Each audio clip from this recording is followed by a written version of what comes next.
mudah-mudahan dengan adanya bantuan ini kami bisa mempergunakan yang pertama untuk kebutuhan pangan kami, kan, anak-anak kami bisa kami beli beras dan segala kebutuhan. Juga dari pemerintah kota sebelum ini juga sudah ada perhatian juga untuk kami. Mudah-mudahan dengan adanya pemerintahan kota ini daerah-daerah lain bisa mencontohkan, karena kawan-kawan saya banyak ini bisa mencontohkan apa yang telah dibuat oleh pemerintah kota untuk teman-teman sahabat-sahabat kami yang dekat, yang sahabat-sahabat dengan Banda Aceh. Gitu.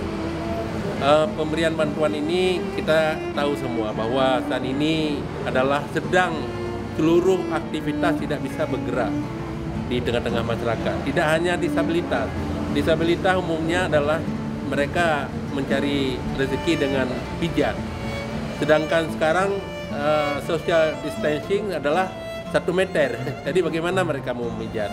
Jadi inilah waktu yang tepat pemerintah Kota Banda Aceh kita rasakan, kita sama-sama merasakan seperti yang mereka rasakan. Maka saya minta pemerintah kota hari ini terus percepat berikan bantuan.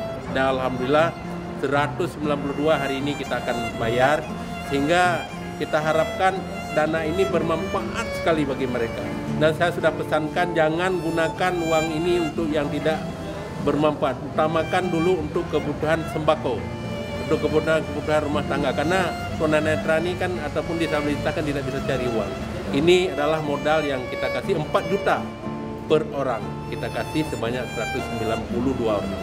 Alhamdulillah, mudah-mudahan apa yang kita berikan akan bermanfaat bagi mereka, dan tentu kita harapkan COVID ini segera berakhir di kota kita dan di Aceh dan di dunia sekalipun, kita harapkan